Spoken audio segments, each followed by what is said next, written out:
Last but not the least, George Abraham, the CEO of Score Foundation and Ashoka Fellow, whose initiative runs Highway, a one-stop point for all the information related to the visually impaired. He has a mathematics honours and post-graduation in operations research from St. Stephen's College and is the chairman of the Association of Cricket for Blind in India. Fast bowler himself has organized the Cricket World Cup for the blind. Last but not the least, George, over to you. Last but not the least, nevertheless. So long live nevertheless. Okay, I've come to the land of Rahul Dravid, B.S. Chandrasekhar, G.R. Vishwanath, Shekhar Naik, all cricketers. Who is Shekhar Naik? Any idea? Shekhar Naik is the cricket captain of the Indian blind cricket team, and he comes from the city. So it is appropriate for me to start my brief presentation with cricket. And believe it or not, I have spent a significant part of my childhood in this state. I think it's north of Karnataka, a place called, they used to call it Hubballi. Hubli Dharwad, right? And it was in the 1960s, through the middle of 1970s, and I grew up with the dream of being a fast bowler. A fast bowler like Dennis Lillee and Jeff Thompson. You guys heard of them? They are Australian fast bowlers who terrorize batsmen from across the world. And my dream was either clean bowl the batsman or send him to the hospital. But then, as I grew up, I realized that I had a vision impairment, and cricket was not necessarily my cup of tea. So I had to give it up and carry on with life. Went to college, did my honours in mathematics and then MA, and then I started working in an advertising company. And in 1989, I happened to have the good fortune of visiting a school for the blind in Dehradun, where I was woken up by the sound of cricket commentary. A voice said, Kapil Dev moves into bowl to Gundappa Vishwanath. And I said, boss, we are in Dehradun. Where is Kapil Dev? Where is Vishwanath? It's a blind school. So I went out very quickly and had a look. And I found that the group of boys were playing cricket. They were playing cricket, and when I went closer, I found it was the wicket keeper who was giving the commentary. When the ball was going to the offside, it's gone to the square leg boundary. When the ball went past the bowler, he says, gone to the third man region. Visually impaired people, blind people in various schools for the blind, organizations for the blind, also got fascinated by the game. I see a cricket match, a test match, as a crime-thrilling novel. You have the heroes, you have a plot, you have the villains, and at the end of the day, you have a conclusion. A plot is there and a plot is solved. And cricket has that fascinating ability to draw people. I'm sure all sports do, because I shouldn't be saying this sitting next to Malti Holla, but I will still say it, since I have the microphone, she doesn't have one just now. So cricket has a fascination, and blind people also got excited about the game. And in various schools, it was seen that they were rolling tins on the ground and hitting it with sticks.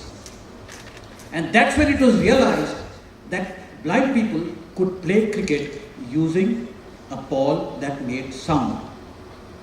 Now the point which comes through here is that when you are passionate about something, you will find a way to do it.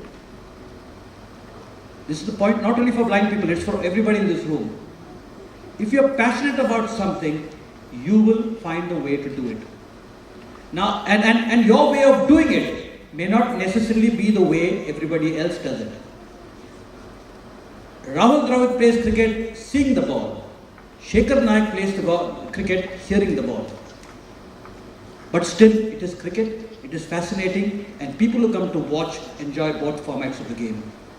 So, it is not how you do it, it's not what you, it's not the task, but how you do the task. And that's when, we talk about using computers, you have JAWS, and I don't want to get into all that because previous speakers have already spoken. But what I want to say is, at this point of time, when I saw these guys playing cricket, I had a dream. And the dream was, you have the Ranji Trophy, the Duleep Trophy, Test matches, one-day internationals, the World Cup. In 1990, I had a dream that we need to have a cricket structure and a World Cup for blind cricketers. And that dream, when I shared it with various people, they said, oh, come on, yeah, it's a pipe dream, But then I had it in my mind, and over the next 8 years, we worked out national tournaments, regional tournaments, and finally in 1998, we organized the first World Cup. And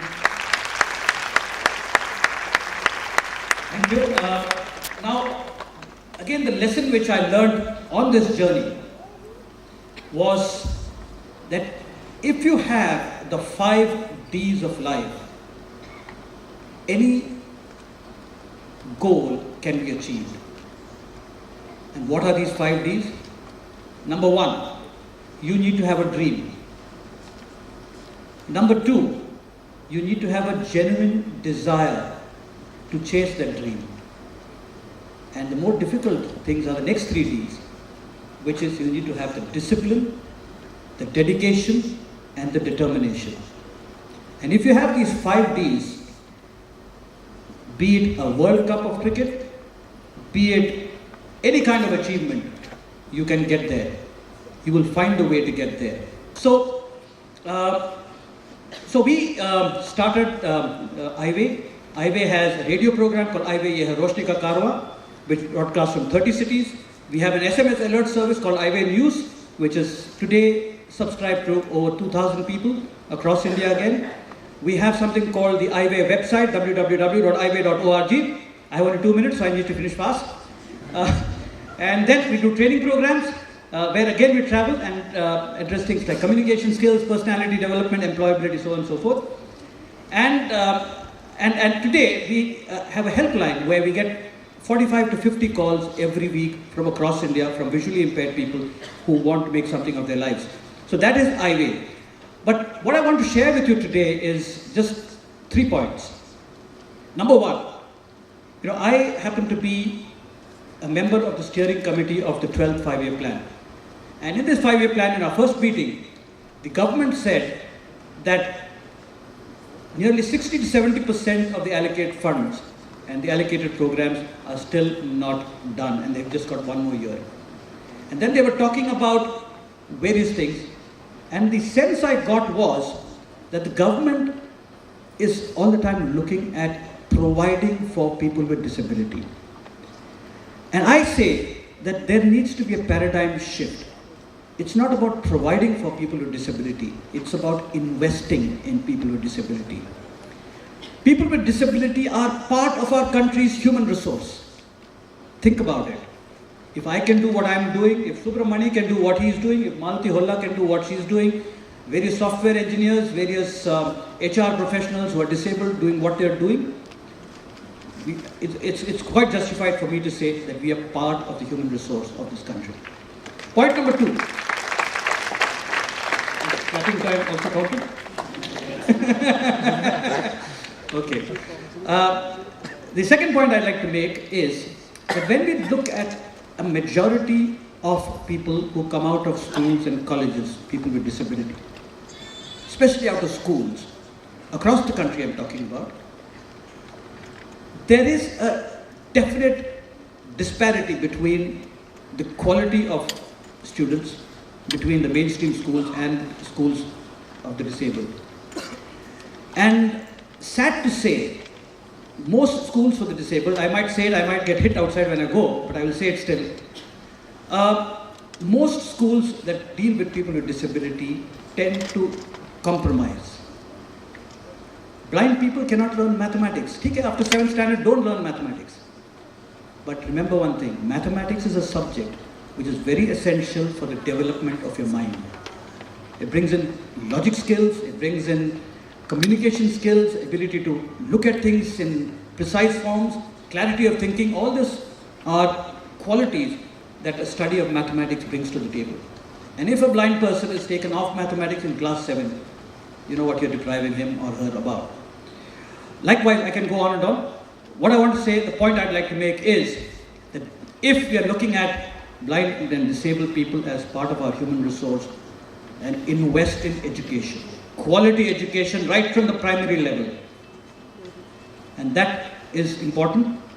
No compromise, no sympathy. Third point.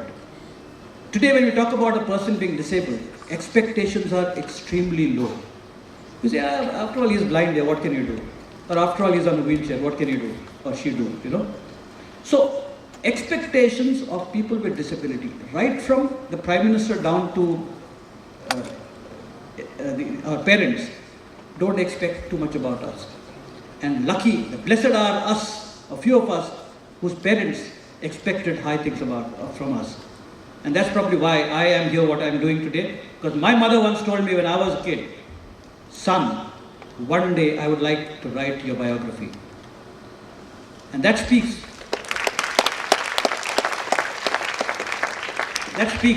of the high expectations she had. Now the other thing which I want to say is, this is the last point I'd like to make, and this is prompted by an answer I heard in the last session, which one of the panelists gave, and he said that corporates are here to make money. Yes, corporates are definitely here to make money for their stakeholders. But remember, we disabled people too are stakeholders. We too are consumers. Are your products accessible to us? IBM talks about hiring visually impaired people. IBM talks about hiring disabled people. But are the IBM products accessible? Likewise, various other companies who talks about, doing good, employing. I hope I'm not throwing a spade. What's the thing? Spanner in the wheel, spanner in the works. But this is my gut feel that corporates have started getting onto the bandwagon, thanks to Enable India and the works. Let's employ people with disability. But do they have disability? And every citizen, the entire gamut of diverse people in our country in their consumer list? Do they design products which are universally designed? A term that Anjali Agarwal would use.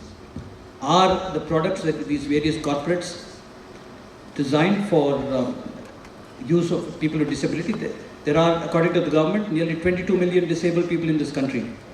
And the reality is, if you go by what WHO says, 15% of the population are disabled. That's the latest figure. They used to say 10%, but now they say it's 15%. So, are the corporates overlooking this huge market? So, I'd just like you guys to think about these points.